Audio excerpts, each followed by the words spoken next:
Fala galera, bem-vindos ao Química Online do CMC.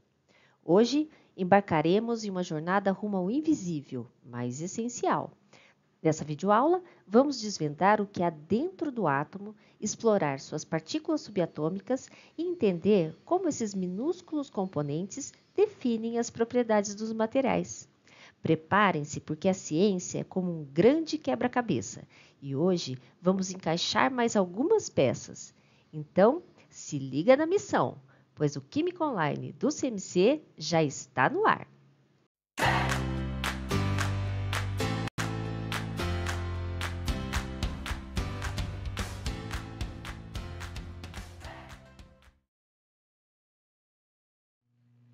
Quando estudamos o desenvolvimento do modelo atômico, vimos que desde o tempo de Rutherford, que foi quem descobriu o núcleo atômico, os físicos têm aprendido muito sobre a composição detalhada do núcleo. A lista de partículas subatômicas tem crescido muito. Além de elétrons, prótons e nêutrons, nós hoje em dia conhecemos o fóton, os quarks, leptons, gauge, escalar, neutrino e todas as antipartículas. Mas para o estudo de química, nós podemos adotar uma visão muito mais simples do átomo, pois apenas 3 partículas subatômicas são importantes: os prótons, os nêutrons e os elétrons. São essas 3 subpartículas que influenciam o comportamento químico da matéria. Essas 3 partículas subatômicas, elas se diferenciam tanto em carga quanto em massa. Vamos ver como? Vamos começar pela carga. Quando falamos carga para partículas subatômicas, nós estamos querendo dizer carga elétrica. E convencionalmente, existem 2 tipos de carga elétrica, positiva e negativa. O próton é a partícula subatômica com carga elétrica positiva. Cada próton é atribuído uma carga elétrica positiva de +1. O elétron é a partícula subatômica com carga elétrica negativa. Cada elétron é convencionado carga elétrica negativa -1. O nêutron, como o nome sugere, não tem carga, ou seja, é uma partícula neutra, não possui carga nem positiva nem negativa. Eu queria fazer uma observação aqui pelo seguinte: a unidade de carga do Sistema Internacional é Coulomb. Será que a carga de um único próton é +1 Coulomb e a carga de um único elétron -1 Coulomb? Bom, esse valor é muito alto para ser um valor de carga em Coulomb para essas partículas subatômicas. +1 e -1 são cargas elétricas relativas. Lembrando, o que é uma unidade relativa? Uma unidade relativa é aquela que buscamos um padrão de referência e todas as medidas são feitas em relação a esse padrão. O padrão de carga elétrica relativa das partículas subatômicas é o elétron. Quando medimos a carga de um único elétron em coulombs, esse valor é -1,602 vezes 10 a menos 19 coulombs. Quando medimos a carga elétrica de um único próton em coulombs, é mais 1,602 vezes 10 a menos 19 coulombs. O que a gente percebe aqui? O próton e o elétron, eles têm o mesmo valor de carga em módulo, mas com sinais opostos. Então, esse valor de carga em Coulomb, que é chamado de carga eletrônica ou carga elementar, é o padrão de referência. Então, toda vez que eu falo +1 em carga relativa, eu quero dizer mais 1,602 vezes 10 a menos 19. E quando eu falo -1, eu entendo que é esse valor de carga com sinal negativo. A mesma coisa a gente pode perceber em massa, né? As massas aqui estão referidas em unidades de massa atômica, que a gente representa por 1. E essa unidade de massa atômica também é uma unidade relativa. Cada unidade de massa atômica corresponde a 1,66054 vezes 10 a menos 24 gramas. Então, Uma unidade de massa atômica equivale a esse valor em grama. 2 unidades de massa atômica, 2 vezes esse valor. Como é um valor muito pequeno, nós adotamos usar a unidade de massa atômica, que são valores mais fáceis de trabalhar. Olhando as unidades de massa aqui, o próton e o nêutron, eles têm basicamente o mesmo valor de massa. Ambos correspondem aproximadamente uma unidade de massa atômica. E o elétron tem uma massa muito menor, 5,486 vezes 10 a menos 4 unidades de massa atômica. Bom, quantas vezes o próton é mais pesado ou tem mais massa que um único elétron? Se vocês quiserem saber essa resposta, é só dividir 1,0073 por 5,486 vezes 10 a menos 4. Se vocês fizerem essa divisão, vocês verão que o valor que vai dar é 1836 aproximadamente. Ou seja, um único próton é 1836 vezes mais pesado ou com mais massa que um único elétron. Eu preciso reunir 1836 elétrons para dar o valor de massa de um único próton. Onde estão localizados essas partículas subatômicas? Bom, o próton e o nêutron estão no núcleo e o elétron está na eletrosfera. O que podemos concluir aqui? Como a massa de um único elétron é desprezível em relação às massas de prótons e nêutrons, a massa de um átomo está concentrada no seu núcleo. Em relação às cargas, os prótons e os elétrons conferem carga para o átomo. O nêutron não colabora com carga elétrica de átomos. Por quê?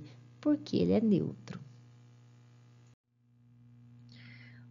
Os átomos, como os que representamos na tabela periódica, eles são neutros. Todos aqueles átomos são neutros. Mas como um átomo pode ser neutro se ele é formado por partículas eletricamente carregadas, tanto positivas quanto negativas? Bom, isso só se resolve de uma única forma. O átomo só vai ser neutro quando o número de elétrons da eletrosfera for exatamente igual ao número de prótons dentro do núcleo desse átomo. Se cada elétron tem carga -1 e cada próton tem carga +1, se o número de elétrons e prótons for igual, um elétron sempre vai cancelar a carga de um próton. Então, essa é a exigência da neutralidade de um átomo. Essas duas subpartículas têm que estar em número igual para o átomo ser neutro. Vimos então que os átomos, como os representados na tabela periódica, são neutros. São neutros por quê? Porque possuem o número de prótons igual ao número de elétrons. Mas nós podemos conferir carga aos átomos. Como que faremos isso? Bom, se a condição sine qua non para a carga nula de um átomo é o número de prótons ser igual ao número de elétrons, então basta eu mexer com essas quantidades, ou seja, o número de prótons ser diferente do número de elétrons, eu gerarei carga nesse átomo, ok? Quando eu gero carga no átomo, ou seja, quando esses átomos não têm o número de elétrons igual ao número de prótons, eles passam a ser chamados de íons. Os íons são átomos ou grupos de átomos que possuem número de elétrons diferente do número de prótons. E é isso que vai lhes conferir carga, ou carga positiva ou carga negativa, como veremos a seguir. Como vimos anteriormente, as cargas elétricas podem ser de dois tipos, positivas ou negativas. Vamos começar a estudar os íons que possuem cargas elétricas negativas. Esses íons são chamados de ânions. Antes de vermos como transformamos um átomo neutro em um ânion, eu gostaria de fazer uma ressalva. Para um átomo neutro se transformar num íon, seja ele com carga elétrica positiva ou negativa, é preciso haver uma reação química. E as reações químicas, elas alteram somente a eletrosfera do átomo, ou seja, ela não mexe com o núcleo, ok? Então, tanto para transformar um átomo neutro no íon negativo, quanto para transformar um átomo neutro no íon positivo, o que nós vamos fazer é mexer com a quantidade de elétrons. Nós nunca mexemos com a quantidade de prótons no núcleo em reações químicas. As reações que alteram núcleos atômicos são reações ditas reações nucleares ou radioativas, e não reações químicas comuns. Dito isso, vamos dar sequência aqui. Então, para transformar um átomo neutro num ânion, ou seja, no íon de carga negativa, esse átomo precisa receber elétrons ou ganhar elétrons. Quando colocamos um elétron na eletrosfera de um átomo que está neutro, ele se transforma em um íon negativo denominado ânion. Vamos ver como que isso ocorre para o átomo de cloro.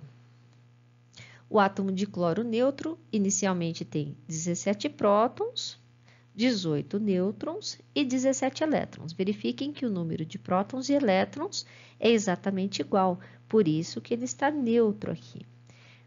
Quando esse átomo de cloro ganha um elétron, ou seja, um elétron é introduzido na eletrosfera desse átomo, ele vira o ânion cloreto, que é um íon negativo.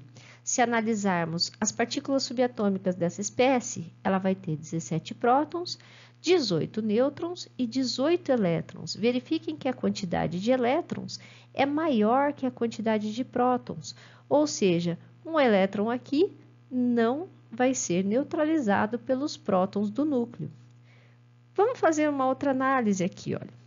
Eu peguei aqui o átomo neutro, 17 prótons. Então, o cloro, esse é o símbolo aqui do cloro 17. 17 indica o número atômico desse próton, desse átomo, ou seja, ele tem 17 prótons dentro do núcleo, ou seja, 17 cargas positivas. Quando ele está neutro, ele também tem 17 elétrons. Ó, como cada próton cancela a carga de um elétron, no final das contas, como o número de prótons é igual ao número de elétrons, a carga desse átomo é zero. O que acontece quando eu coloco um elétron na eletrosfera do cloro? O número de prótons dentro do núcleo não alterou. Ou seja, ele continua com 17 cargas positivas dentro do núcleo. Mas eu coloquei um elétron a mais. Então, além dos 17 elétrons que ele tinha, ele ficou com um elétronzinho aqui que não tem a sua carga cancelada por um próton. Por quê? Porque eu não adicionei um próton no núcleo, eu só adicionei um elétron na eletrosfera. Essa carga positiva, que fica sem ser cancelada, é representada como uma carga negativa no símbolo do elemento. Ou seja, o átomo de cloro se transformou no íon cloreto. Agora vamos ver como transformamos um átomo neutro no íon com carga elétrica positiva, que nós chamamos de cátions, mexendo somente com os elétrons. Então, se lembrem, reações químicas, nós mexemos somente com elétrons, nós não mexemos com as partículas nucleares em reações químicas normais. Bom, como fazemos isso?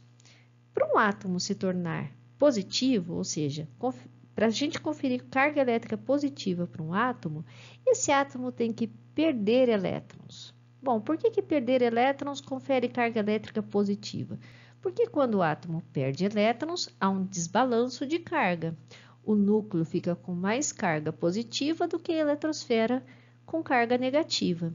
Vamos analisar o sódio para entendermos melhor esse processo? Bom, o sódio possui 11 prótons no núcleo, 12 nêutrons no núcleo e 11 elétrons na eletrosfera.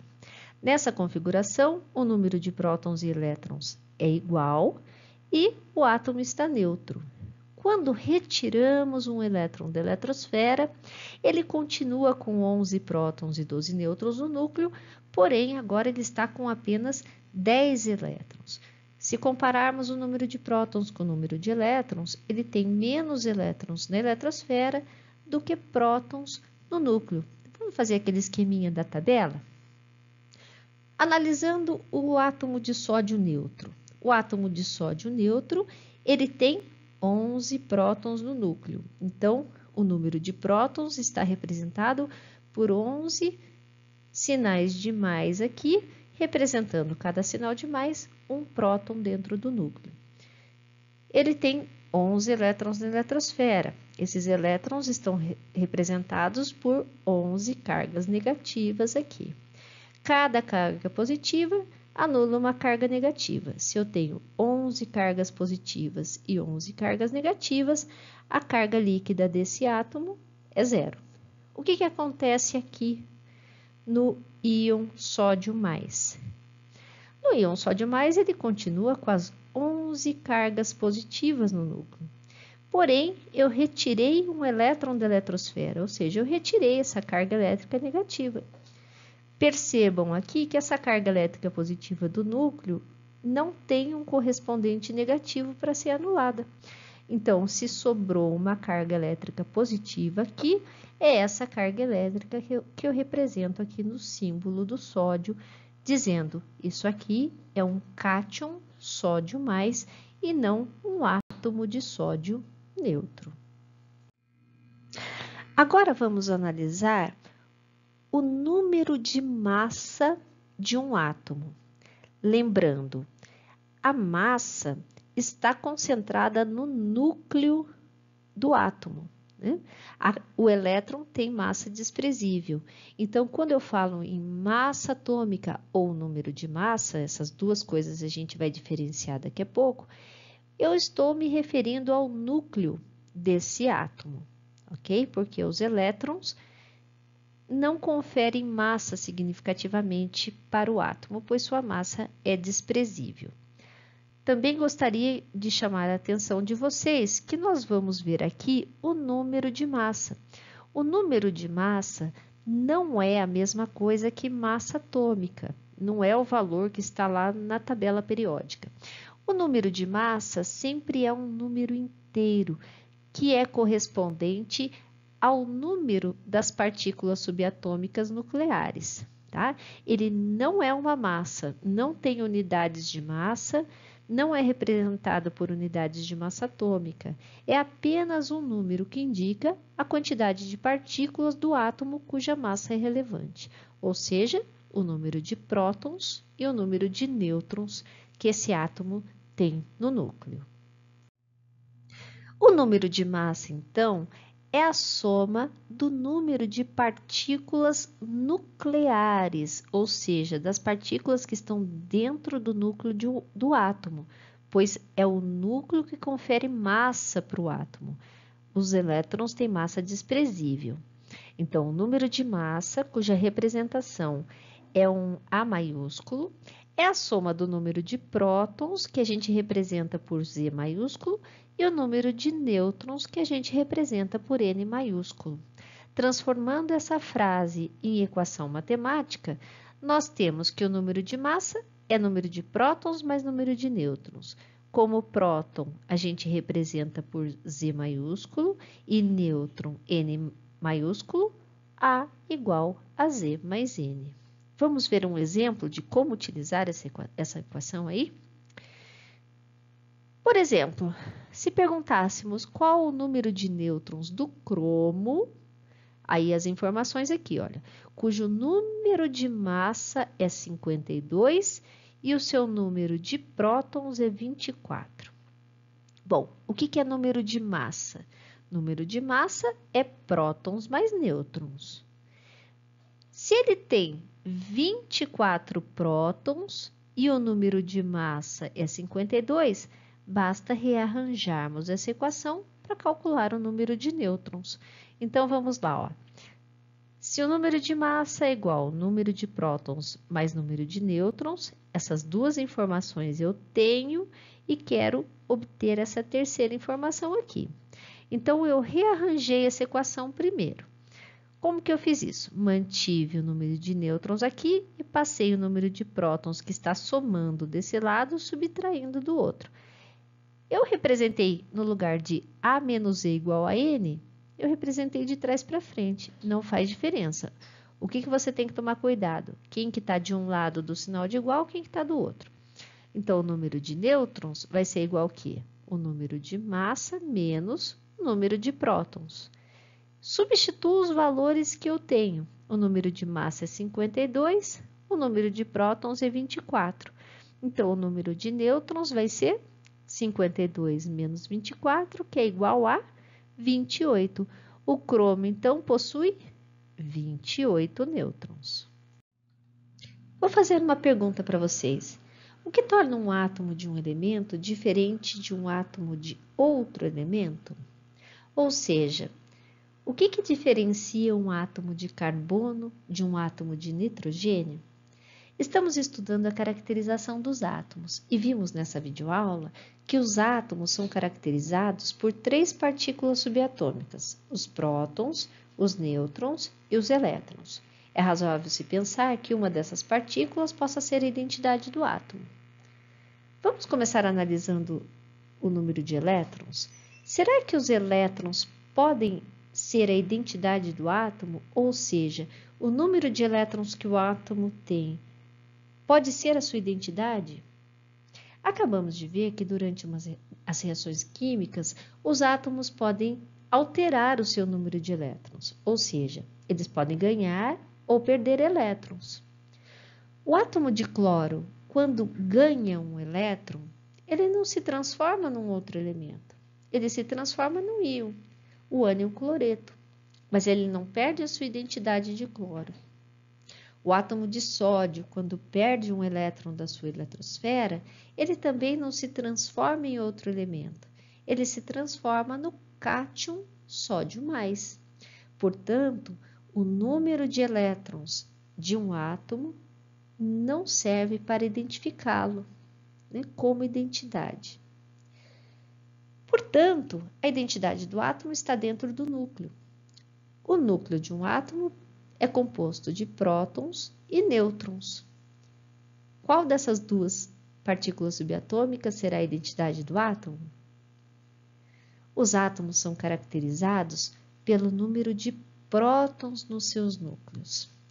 Então, todos os átomos de um mesmo elemento químico têm o mesmo número de prótons no seu núcleo. O número de prótons é tão importante que ele também é chamado de número atômico, e o número atômico é representado pela letra maiúscula Z, que nós já utilizamos no slide anterior como número de prótons para o cálculo do número de massa. Vocês vão estudar no próximo tópico tabela periódica, e vocês vão ver que a tabela periódica atual, ela é organizada segundo o número atômico dos elementos, ou seja, o número de prótons que tem dentro do núcleo de cada elemento químico. Portanto, é o número de prótons a identidade do átomo. Lá no início desse slide eu perguntei o que diferencia um carbono do nitrogênio. O que diferencia um carbono do nitrogênio é um próton dentro do núcleo. O carbono tem 6 prótons dentro do núcleo e o nitrogênio tem 7. Esse próton a mais no nitrogênio é que o caracteriza como nitrogênio e não como carbono. Aqui do lado nós fizemos uma brincadeira com a identidade dos átomos, pegando como o átomo de hidrogênio. Então, na foto dele aqui, o hidrogênio está representado pelo modelo atômico de Bohr. O hidrogênio tem um próton dentro do núcleo e um elétron na eletrosfera. A impressão digital do átomo de hidrogênio são suas linhas espectrais. De onde vêm essas linhas espectrais? Isso aqui é a luz emitida pelo átomo de hidrogênio quando seu elétron, que foi excitado para uma órbita mais energética, retorna para a órbita original, emitindo esse excesso de energia em forma de luz. Isso aqui é a identidade espectral do átomo. Cada átomo tem as suas linhas espectrais características, por isso que colocamos aqui como a impressão digital. Olha o número da identidade do hidrogênio. É o seu número atômico 1. Por que 1? Porque ele só tem um próton no núcleo. O seu nome é hidrogênio e ele nasceu no Big Bang.